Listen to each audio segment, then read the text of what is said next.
If you are a church and you are buried on page 2 of Google search results, this video is for you.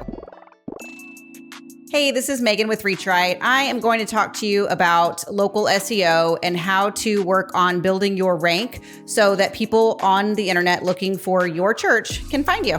Let's get started. SEO stands for search engine optimization, which is an algorithm that Google has formed so that when you do a search for things near you, churches near you, to find lunch near you, Google puts together rankings and will help you find search results. Being buried at page 2 or scrolling down the list is not where you want to be for your business. You want to rank high up at the top. How do you get there? There is not one answer, but local SEO management, and there are a lot of tools that you can do on your own to work the system and kind of boost yourself ongoing.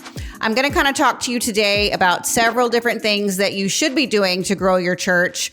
So let's get started. All right, over here on this other screen, I am pulling up the anatomy of a search result. So let's just pretend that somebody is doing a search for churches in Richland. When you go to Google and do your search, you are going to find that the very first thing that pops up on the page is this little space here that's called Google Places. Now, this is the Google Local Pack.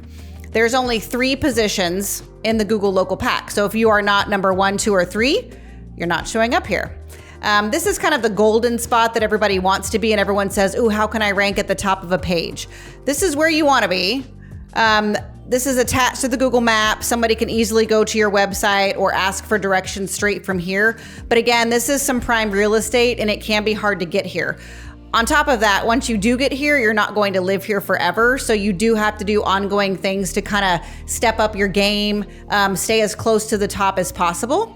This little button here called More Places, if we click that, that is going to take you to the local finder. Now, both of these are dealing with Google Maps data only. So you'll see that this is the same 2 churches that were on, or same 3 that were on the first page. So there's position 1, 2, and 3 again. And then we have 4, 5, 6, 7, a million down this giant list. So again, this is the Google Local Pack, 3 positions only. The Google Local Finder, which is just the long list of results attached to that Google map. And then right underneath there would be organic position number 1. So this would be Google organic number 1, 2, 3, and so on. So the more that you do on website with your Google My Business account and local SEO management give you the better chance to rank higher. One of the very first things that you should have with your business or your church is a Google My Business account. Google My Business account is just this little box over here. This is kind of where you're putting all of the information of who you are, your business hours, your location, your website link, how to get to you. You have your Google reviews. Those are very important. And people can call you directly from this account. This is a must-have if you want to be found online for anything. Step number 1, go to business.google.com and set yourself up a profile. You will have to go through a verification process if you're new to this or don't have an account yet. Go get that set up, get verified, and then your Google My Business account will be live for people to find you. In your Google My Business account, you are setting up, like I said, very important information. Your business name, of course, your category. Now, the business category, while there are a million to choose from, the primary category is really where Google does all the magic work. So while this church here, for example, it is a church, they also have tagged for being a Christian church, an evangelical church, a religious organization, and a non-denominational church.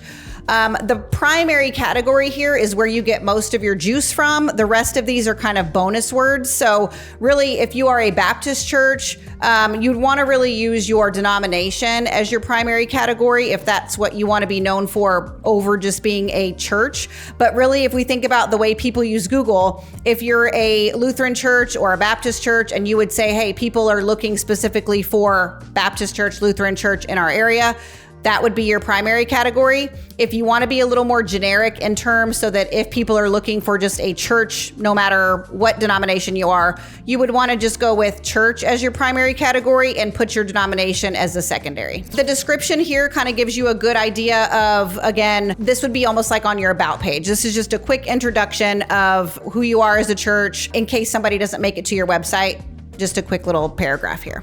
Your contact information is here, your website link. They just now added where you can have socials, so you can pop in all of your social media accounts, YouTube, Facebook, Instagram, Twitter, anything that you have, you can pop in there. Your business location, of course. Your business hours are pretty important. So if you just meet on Sundays and you don't have an office where somebody could call or come during the week, you may just want to only list your Sunday service hours. But if you do have an answering service, if you have a church building where you have a secretary or an administrator that's there at the location, then the more hours that you have open, the more availability you have for someone to want to reach out and get in touch with you. Once your Google My Business account is set up, the biggest portion of here is going to be your Google reviews. Google reviews are very important. Think about Yelp back in the day when you wouldn't go to a restaurant because you would think, oh, how are the reviews? Now Google's reviews are pretty important.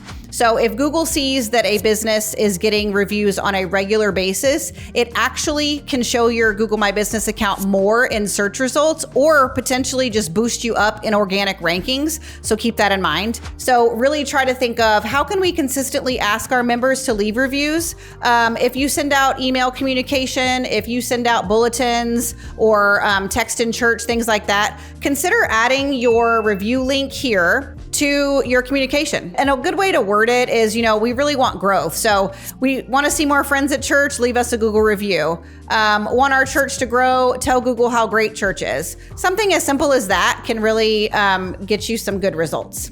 But just remember, if you don't ask for Google reviews, you're not going to get any. If you guys on your screens, have slides or announcements of things that are happening, pop that QR code. This is kind of new, but there is a QR code that's been designed for your review link exactly. So pop that up there and same thing. So let's talk about website. All right, when we're talking about website optimization, we really want to target keywords that we want to rank for. So think about how people are going to find you on Google. What words are they going to search to find you? And that's what you need to be putting on your website. So for this church, Chapel Valley, they are in Madison, Wisconsin.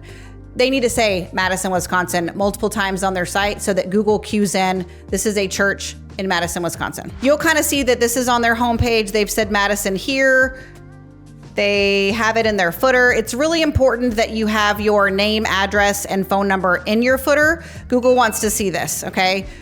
This is just user accessibility as well, so you get points when you have this information on your website. Plus, if you think about it, when something is in your footer, that means it is repeated on every single page on your website. So you go from having it one time on your homepage to now you have it 20 times on every single page. Google also likes when you have like this, so they've embedded a Google map. This one is, from their Google My Business account. So this is attached straight to your GMB account. It has your reviews here, another bonus. So if you're able to embed your own Google map, pop that in your footer as well. If you have multiple campuses, it's even more important that you have a landing page for every location that you want to target. This church, for instance, has 4 locations in the Austin area. So this page is titled Georgetown. Welcome to Celebration Church, Georgetown. Georgetown, Celebration Church, Georgetown. I believe if you actually counted on this one landing page how many times this specific website says the word Georgetown, it's at least 5, maybe even 6. I find that a lot of churches, if they have multiple campuses, they'll really push that main campus and the other campuses kind of get left behind because they're not talked about as often on the website. But if we want to rank them in those areas, we have to make landing pages specifically for those guys. So again, pretty much this is a copy of the Georgetown page, but they've just switched out the information. So now we're focusing on Central Austin. Same thing, Central Austin. But something else to consider, some more Google tools that are excellent for you guys to be using. If you are not using Google Analytics, that is a tracking tool that can help you see traffic on your website. So let's take a look at analytics just to give you an idea of what that can show you. So this is looking at the last 28 days of this client here. They have had 523 active users on their website in the last 30 days. 476 of these users were new, meaning that they hadn't been tracked before. And the average engagement time per active user was a little under a minute, so 52 seconds. This also tells you where your users are coming from. So are they coming from organic search? Are they directly coming to your URL? Are they coming from organic? Is it coming from Google Ads? If you run Google Ads, are they referral traffic, maybe from YouTube or your Instagram, or right here, organic video? So this gives you a really good idea of like where all of your sources are. So this really has nothing to do with your Google My Business account or anything, but this does give you a good idea of traffic, how long engagement is on your website, so that if you are missing some things, you can really see what's kind of happening. All right, some bonus tips back on your Google My Business account. Update your customer. So for a church account, this would be a great place to put your Easter graphic where you're going to talk about your service times, invite people to church. If you're doing a sermon series, you can put your sermon graphic here. You can add a full description on what you're wanting to attract or why you're putting this update there. And then if you want to have a button that leads back to your website, you can say learn more or sign up. If you're doing like VBS registration, put a sign up button that will link back to your website URL that you choose. Otherwise, you just have a graphic there, but it pretty much just puts a pretty big thumbnail right here so that if anybody does find your Google My Business account, they can kind of see down there and say, oh, here are some events that they have going on, or there's a weather update that, you know, if you live in somewhere where you've got to update people that, you know, church was canceled due to bad weather, you can stick that on there too. I do want to show you rankings.